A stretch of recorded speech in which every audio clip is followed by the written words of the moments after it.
Hello everyone, all of you my dear students. I hope कि आप बहुत अच्छे होंगे।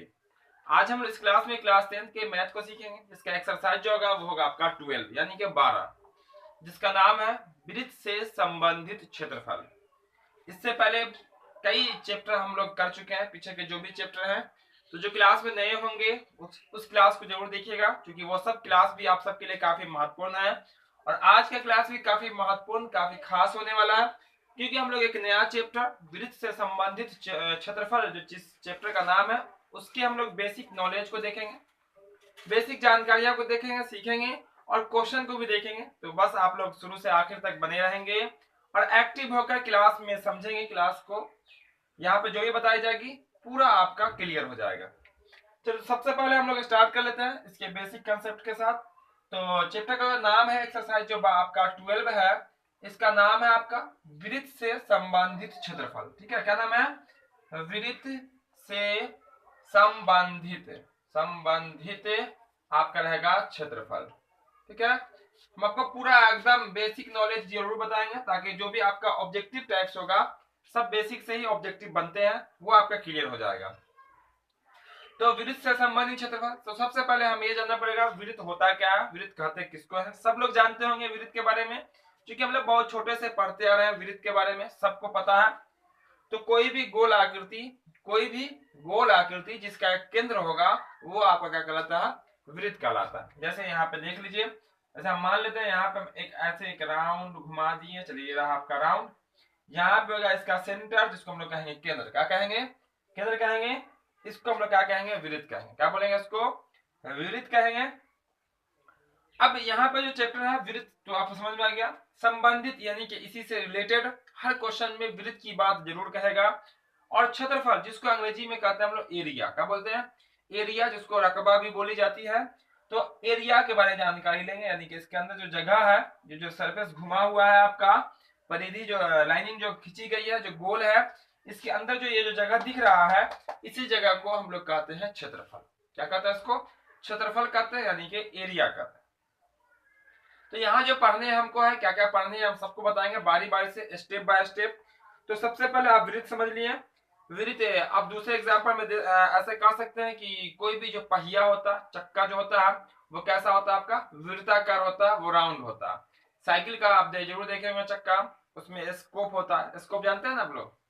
उसको हम लोग वृत्त की त्रिज्या कहेंगे। वो तो इससे पहले वाले चैप्टर में भी हम बता चुके हैं, वृत्त की त्रिज्या कौन होती है, परिधि कौन होती है। तो यहाँ पे देखिए, यहाँ जो ये जो केंद्र है, केंद्र से किसी भी लाइन को, किसी भी परिधि को, किसी भी कहीं पर भी जो टच करेंगे, वो सब क्या कहलाएगा? आपका त्रिज्या कहलाएगा।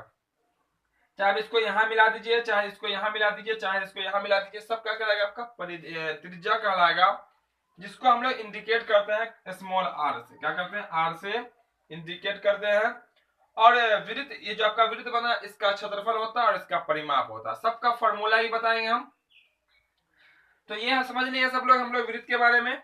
चलिए, तो हम लोग इसका फॉर्मूला के बारे में बात कर लेते हैं कि वृत्त का क्षेत्रफल का क्या फॉर्मूला होता है, वृत्त के परिमाप यानी कि परिधि का क्या फॉर्मूला होता है। तो यहाँ देखिएगा, नंबर 1 यानी कि अब जो दूसरा टॉपिक रहेगा वो रहेगा मेरा वृत्त से संबंधित क्षेत्रफल से जो इंपोर्टेंट फॉर्मूले हैं, जो इसका बेसिक फॉर्मूला है, उस फॉर्मूला को देखेंगे हम लोग। तो सबसे पहले हम कह सकते हैं वृत्त का क्षेत्रफल। क्या कह सकते हैं? वृत्त का क्षेत्रफल, एरिया ऑफ सर्कल, है ना, एरिया ऑफ सर्कल, इसको सर्कल भी कहते हैं अंग्रेजी में। इसका जो फॉर्मूला होता है वो होता है पाई आर स्क्वायर। पाई एक लैटिन शब्द है, आपको पता होगा, और जिसका वैल्यू जो है वो दो तरह से होता है, एक बटा में भी होता है, एक दशमलव में भी होता है। बटा में क्या होता है आपका? वो होता है आपका 22/7। क्या होता है आपका? 22/7। जहां पाई रहेगा वहां रख देना 22/7। और एक दशमलव में बात जब कीजिएगा तो 3.141। ये जो पता लगाया था सबसे पहले, वो बिहार के एक गणितज्ञ थे, आर्यभट्ट। का नाम था आर्यभट्ट। जिन्होंने पता लगाया था, बताया था, साबित किया था कि पाई का जो वैल्यू है, किसका वैल्यू? पाई का वैल्यू। चलिए यहाँ लिख देते हैं पाई का वैल्यू। ठीक है, पाई का वैल्यू 22/7 जो होता है, यानी कि पाई का जो दशमलव रूप होगा वो 3.141 होगा। तो यहां समझ गए आप, पाई का वैल्यू 22/7। और आर मतलब होता है त्रिज्या। आर मतलब क्या होता है? त्रिज्या यानी कि रेडियस। रेडियस उसको कहते हैं, तो यहाँ पर हम लिख देते हैं, सबको लिख देंगे। आर मतलब क्या होता है, त्रिज्या होता है, तो त्रिज्या का स्क्वायर। दूसरा जो इसमें फॉर्मूला हमको पढ़ना है वो पढ़ना है आपका वृत्त का परिमाप। क्या पढ़ना है, वृत्त का परिमाप। तो चलिए हम इसको भी लिख देते हैं आपको, वृत्त का परिमाप। परिमाप कहिए या इसको आप परिमिति भी कह सकते हैं, वो तो आपका 2 पाई आर। क्या होता है आपका 2 पाई आर, 2 मतलब 2, पाई का वैल्यू 22/7 और आर मतलब त्रिज्या। जो भी त्रिज्या होगी यहाँ पे रखना, सॉल्व करना, ये आपको निकल जाएगा। क्योंकि आप क्लास 10 के स्टूडेंट हैं तो ये सब आपको पहले से आता होगा, है ना। फिर भी यहाँ पे जो बेसिक कंसेप्ट है हम बताते चलते हैं, ताकि जो रिवाइज आपका हो जाएगा, प्रैक्टिस हो जाएगा। जिसको नहीं आता हो, नहीं समझ में आता हो, वो बिल्कुल आसानी से समझ सकते हैं, सीख सकते हैं यहाँ पे। चलिए तीसरा देख लेते हैं, जैसे पढ़ना है वो है आपका वृत्त का चतुर्थांश। क्या पढ़ना, वृत्त का चतुर्थांश भी पढ़ना है, इसमें अर्धवृत्त भी पढ़नी है। ध्यान दीजिएगा, एक अर्धवृत्त होता है यानी कि आधा वृत्त। तो आधा वृत्त का अगर हम सिंबल की बात कर ले, अब इसका डायग्राम की बात कर ले, किसका, अर्धवृत्त का, तो वो हो जाएगा आपका इस तरह से। अर्धवृत्त का जो डायग्राम बनेगा, यानी कि इसको आधा कर देना। ये आपका पूरा वृत्त है, ये आपके केंद्र है, इसको हम ऐसे कर देंगे और ऊपर से या नीचे से मिटा दीजिए। तो ये जो आपका वो हुआ, ये क्या कहलाएगा, आपका अर्धवृत्त कहलाएगा। तो अर्धवृत्त होता है आधा, और किसी को भी जब आधा करना हो तो 2 से आप डिवाइड कर दीजिए, वो आधा हो जाएगा। जैसे हम कहें 10 का आधा क्या होता, तो आप कहेंगे 5, तो 10 में 2 से डिवाइड कीजिए, आपका 5 आ जाएगा, है ना, 5 आ जाएगा। यानी कि यहाँ पर लिख देते हैं हम सब फॉर्मूला को भी जो इसमें यूज होने वाले हैं। अर्धवृत्त, अर्धवृत्त का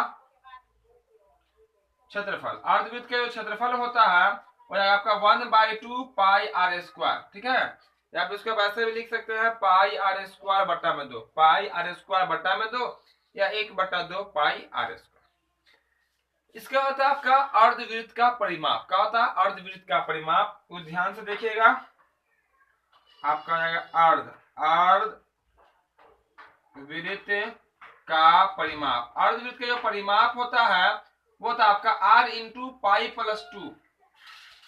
आप कहेंगे सर आपने तो वृत्त का परिमाप कहा 2 पाई आर, आप कह रहे हैं कि अर्ध मतलब होता आधा, तो 2 पाई आर में जब 2 से डिवाइड करेंगे तो 2 से 2 कट जाएगा, बचेगा पाई आर। तो बहुत सारे स्टूडेंट ऐसी गलती कर लेते हैं और पाई आर लिख लेते हैं अर्धवृत्त का परिमाप, और उनका हो जाता है गलत। कैसा गलत होता है उसको देखिए। परिमाप कहते हैं, मान लेते हैं आपका ए है, या आपका बी है, ऐसे ए से स्टार्ट करेगा, यहाँ आएगा, यहाँ आने के बाद फिर यहाँ आके यहाँ आ जाएगा, इसी को हम लोग कहते हैं परिमाप। पूरा राउंड जब घूमेगा ना परिमाप, तो ये जो इतना घूमेगा ये हो गया आपका 2 पाई आर बट्टा में 2 हो जाएगा। अब प्लस में आप इसको ऐड कीजिएगा, नहीं कीजिएगा, तो ये आपका कितना आर है, 2 आर है, ये आर है तो ये भी आर, 2 आर, ये 2 से 2 कट जाएगा आपका, तो पाई आर प्लस में बचा आपका 2 आर। अब दोनों में r कॉमन है तो r कॉमन लिया तो कितना होगा आपका पाई प्लस में कितना हो जाएगा आपका 2 हो जाएगा, जो कि हम यहाँ पे डायरेक्ट लिख दिए r into pi plus 2। Clear कर दिए आपको कि अर्धवृत्त का अगर परिमाप r इंटू पाई प्लस 2 होता है तो कैसे होता है। ये चक्कर मत रहिएगा कि परिमाप होता है 2 पाई r, अर्ध बोला गया 2 से डिवाइड कर देंगे, ये आपका बच गया पाई r, ये आपका अर्धवृत्त। ये आपका गलत हो जाएगा, क्या हो जाएगा, गलत हो जाएगा। बहुत सारे स्टूडेंट ऐसे कंफ्यूजन में फंसते हैं और गलत कर लेते हैं, इसीलिए हम यहाँ पे आपको बता देंगे। इसके बाद जो आपको पढ़ना है वो आपका वृत्त का चतुर्थांश। चतुर्थांश का तात्पर्य है 4 हिस्सा में 1 हिस्सा, 4 हिस्सा में 1 हिस्सा। और किसी वस्तु को जब 4 जगह बांटना हो तो 4 से भाग करेंगे। कितना से भाग करेंगे, 4 से भाग करेंगे। तो जब वृत्त का चतुर्थांश रहेगा, वृत्त का चतुर्थांश रहेगा, इसका जो फॉर्मूला होता है वो होता है आपका 1/4 पाई आर स्क्वायर, यानी कि पाई आर स्क्वायर मतलब वृत्त का क्षेत्रफल, और 1/4 लग जाएगा, यानी कि उसको 4 हिस्सा, उसमें से जो 1 हिस्सा होगा वो कहलाएगा आपका वृत्त का चतुर्थांश। फॉर एग्जाम्पल मैं आपको समझिए से, सब लोग सेब देखे होंगे, हम कहें उसमें से कि इस सेब से आप 1/4 ले लीजिए। कितना लीजिए हिस्सा, 1/4। तो आप क्या कीजिएगा, हाफ कीजिएगा और उसका फिर हाफ कीजिएगा, जो 1 टुकड़ा आएगा, यानी कि पूरे सेब को 4 जगह बांटेंगे, जो 1 हिस्सा होगा वो कहलाएगा आपका वृत्त का चतुर्थांश। ऊपर से भी काट सकते हैं, किनारे से काट के निकाल सकते हैं, वो कहलाएगा आपका चतुर्थांश। क्लियर इतना। तो ये हो गया वृत्त से जुड़े हुए फॉर्मूले।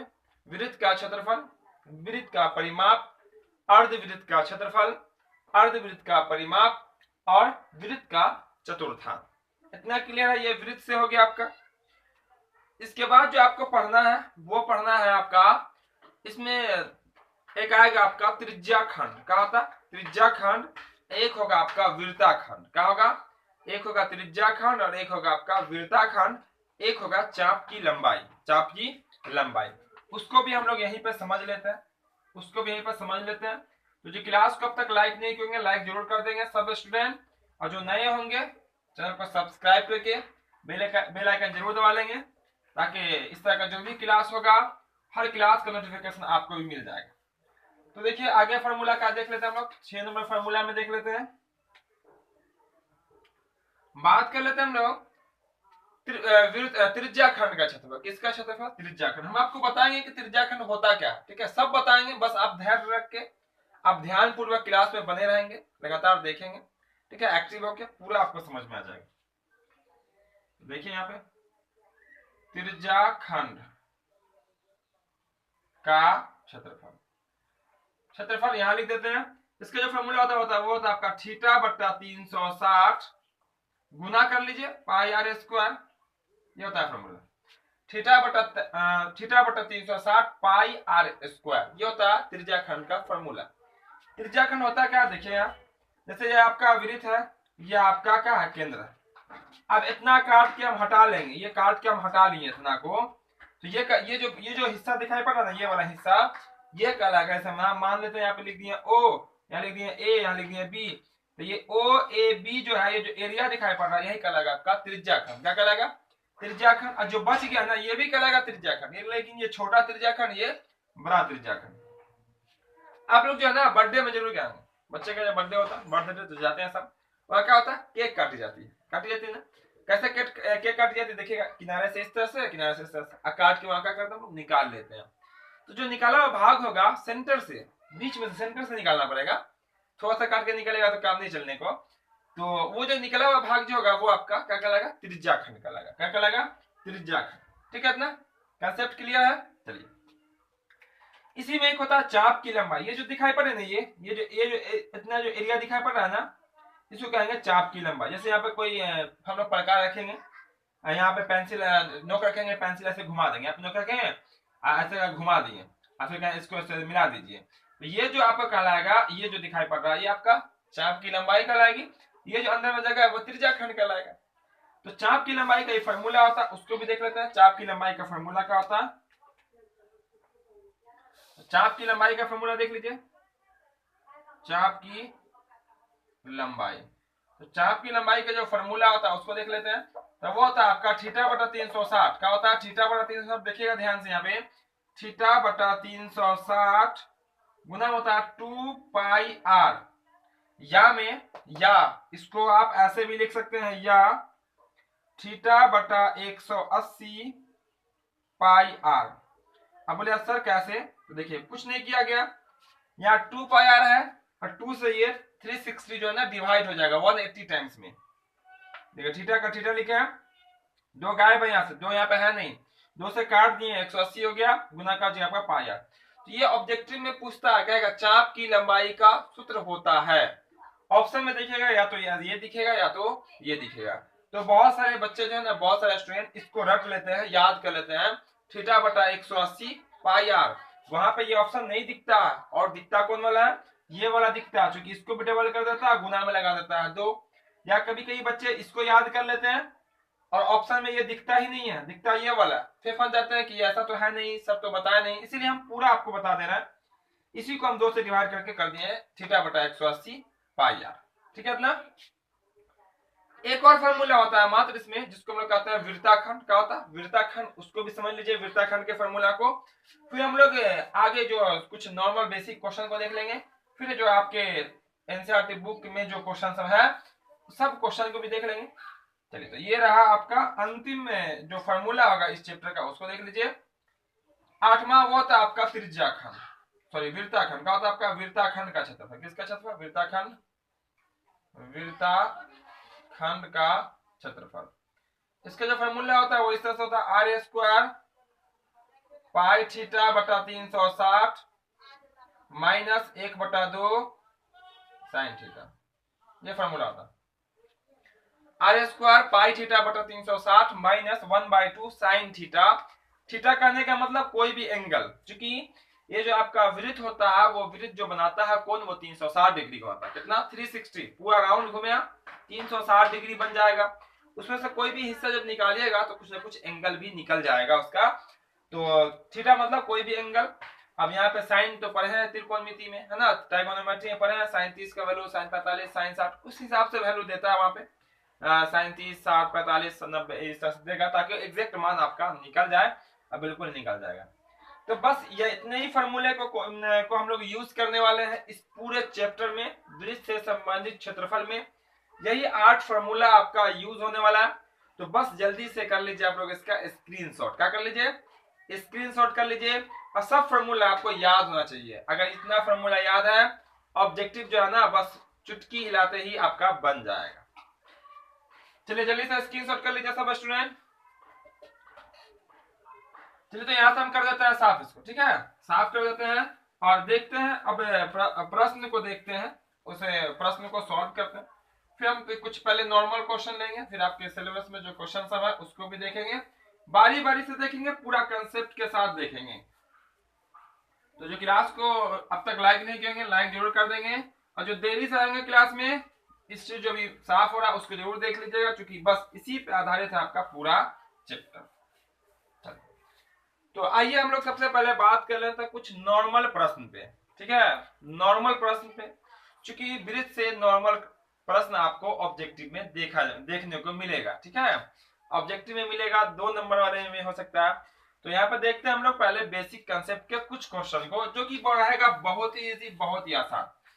जैसे मान लेते हैं कि आपका प्रश्न, ये आपका रहा प्रश्न, और कहा यदि किसी वृत्त की त्रिज्या दिया हुआ, यदि किसी देखिए यहाँ पे वृत्त की त्रिज्या बोला गया, वृत्त की त्रिज्या 7 सेंटीमीटर है, तो इसका क्षेत्रफल क्या होगा? क्या निकालना? क्षेत्रफल, एरिया बोला गया निकालने के लिए, ठीक है, क्या होगा, क्या होगा, ये रहा आपका क्वेश्चन, ठीक है, क्वेश्चन तो क्लियर है। बोला गया किसी वृत्त की त्रिज्या जो है ना वो 7 सेंटीमीटर है, तो वृत्त का क्षेत्रफल क्या होगा? ये बिल्कुल बेसिक क्वेश्चन है, सबसे पहला क्वेश्चन समझिए वृत्त का। तो यहाँ पे देखिए सॉल्व कैसे करेंगे। यहाँ पे तो सॉल्व करने के लिए क्या करेंगे, तो वृत्त का क्या मालूम है, वृत्त की किसी वृत्त की त्रिज्या है, सॉरी यहाँ पे छूट गया, त्रिज्या लिख लीजिएगा। किसी वृत्त की त्रिज्या 7 सेंटीमीटर, त्रिज्या कितनी है? 7 सेंटीमीटर। अब लिख दीजिए, चूंकि आपकी त्रिज्या कितनी है, तो त्रिज्या जिसको हम लोग आर कहेंगे 7 सेंटीमीटर, त्रिज्या क्या बोलेंगे? आर कहेंगे।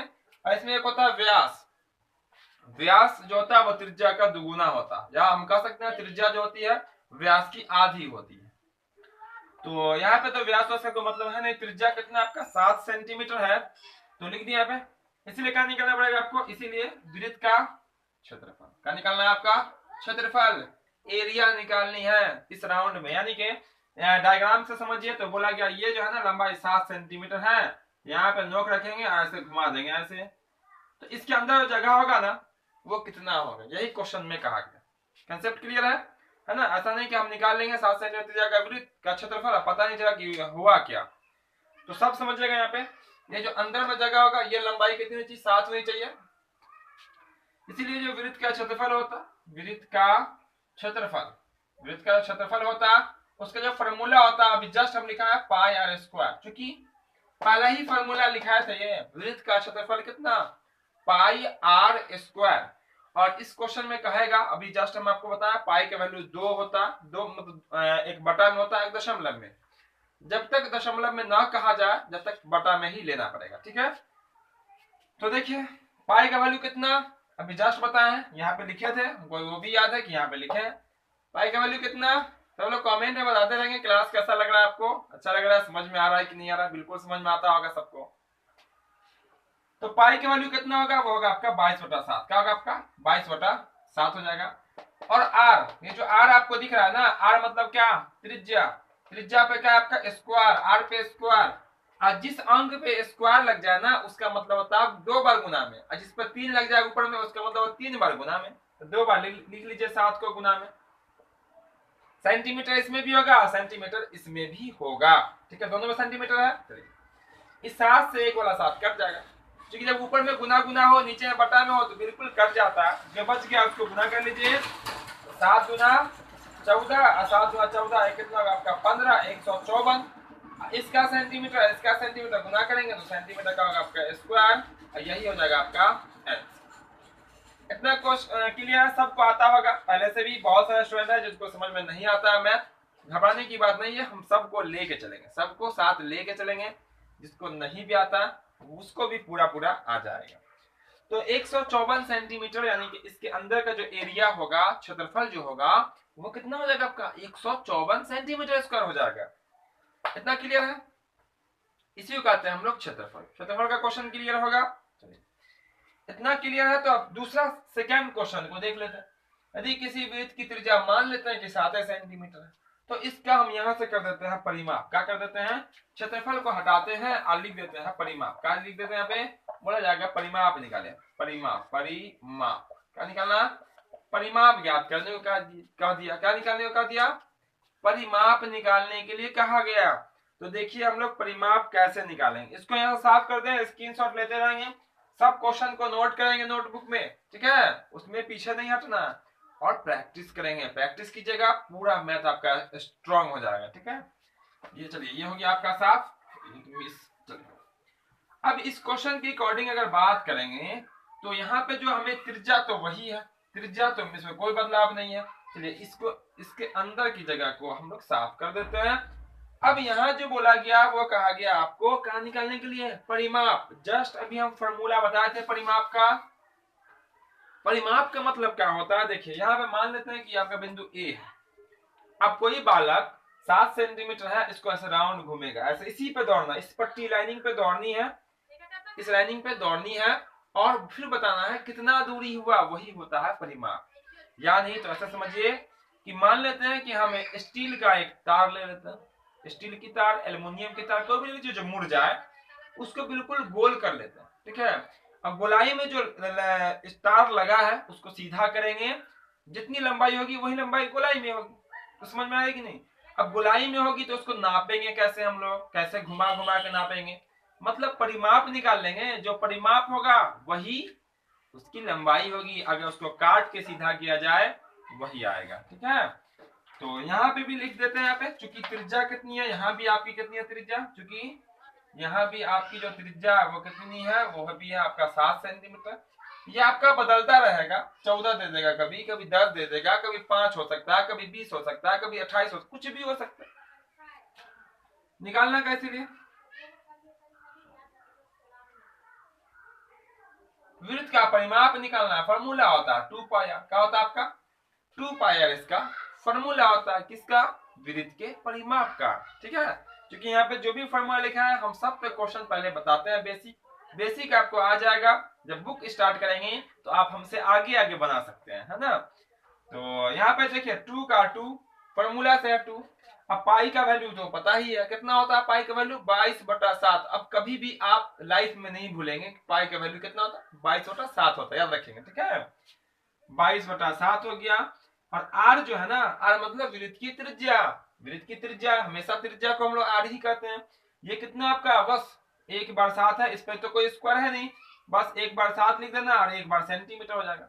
1 बार सेंटीमीटर, वहां का था डबल सेंटीमीटर, इसीलिए क्षेत्रफल निकला था स्क्वायर में। अब वैसे भी क्षेत्रफल का जो निकलता है वो आपका स्क्वायर में ही निकलेगा, चाहे वो सेंटीमीटर है सेंटीमीटर स्क्वायर हो जाएगा, मीटर रहेगा मीटर स्क्वायर हो जाएगा। देखिए तो कुछ कटने वाला है, यहाँ भी कटने वाला है, बिल्कुल ये 7 से 7 आपका कैंसिल हो जाएगा, बच गया आपका 2, यहाँ बच गया आपका 22। दोनों मल्टीप्लाई कर लीजिए 44 होगा। या 1 टाइम है आपका सेंटीमीटर, 1 टाइम सेंटीमीटर, ऐसे कहेंगे हम लोग आंसर, यानी कि उत्तर यहाँ पे आ गया कितना? 44 सेंटीमीटर। यानी यहाँ से कोई बालक दौड़ेगा इस पट्टी पे, यहीं पे आके रुकेगा, कितनी दूरी तय करेगा? 44 सेंटीमीटर की दूरी तय करेगा। जबकि ये जो है ना, ये जो है 20 सेंटर जो होगा उस गोलाई का, वो 7 सेंटीमीटर होना चाहिए।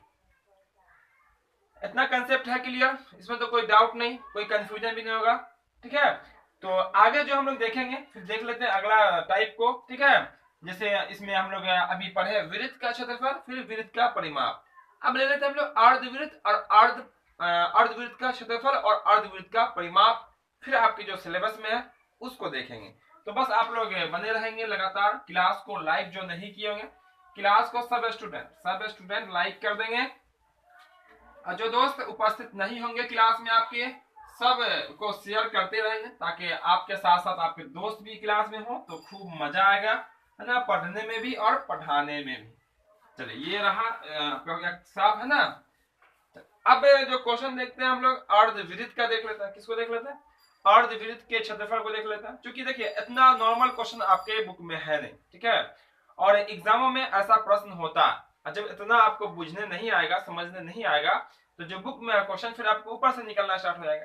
तो इसको जानना बहुत जरूरी है, ठीक है। चलिए अब दूसरा क्वेश्चन ले लेते हैं।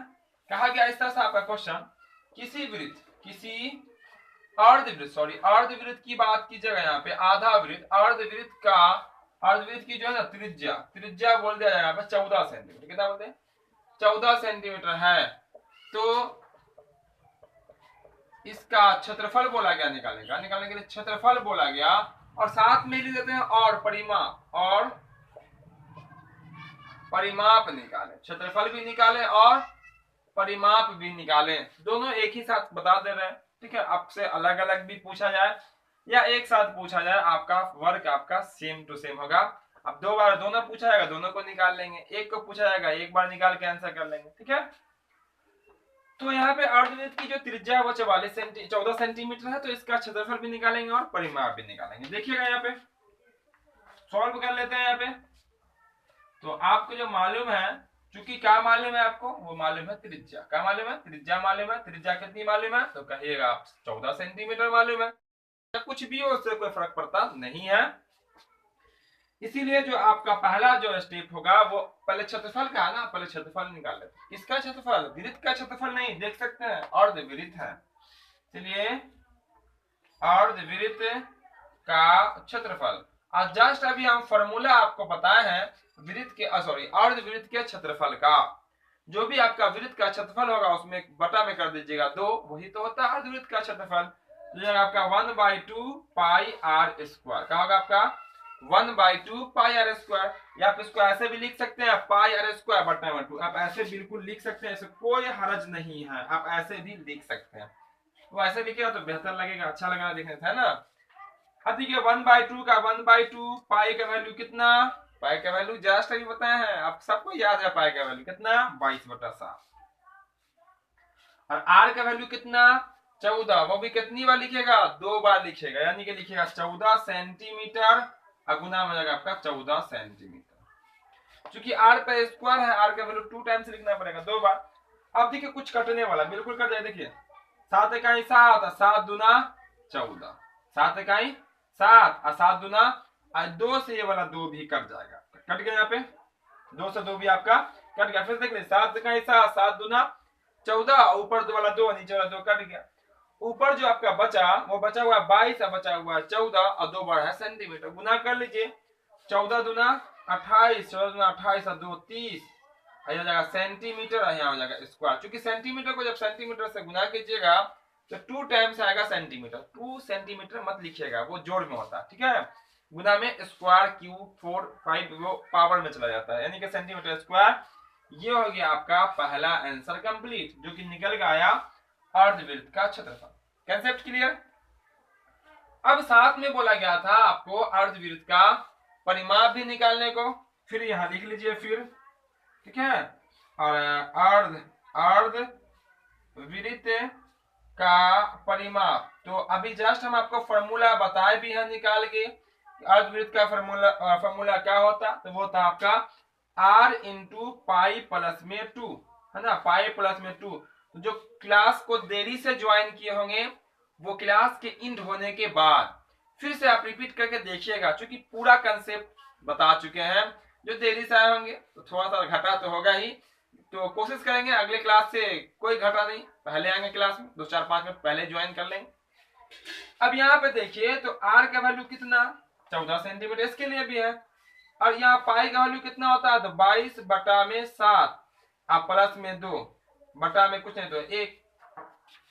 फिर क्या कीजिएगा, ये 14 है तो 14 लिख लीजिए, और गुना इसको जब भिन्न का जोड़ कीजिएगा ना तो आपका आ जाएगा 36/7। कितना आएगा आपका 36/7। 7 एक कैल्शियम 7 हो जाएगा, 22 और 7 गुना 14, 22 14 हो जाएगा आपका 36। यानी कि हमेशा हमेशा r into pi plus two का जो वैल्यू होगा वो आएगा आपका 36/7, क्योंकि पाई का वैल्यू तो फिक्स है 22/7 और फॉर्मूला में 2 भी फिक्स है, तो 22/7 और 2 हमेशा जुड़ेगा। जब अर्धवृत्त रहेगा और उसका परिमाप रहेगा तो कितना हो जाएगा आपका 36/7 हो जाएगा।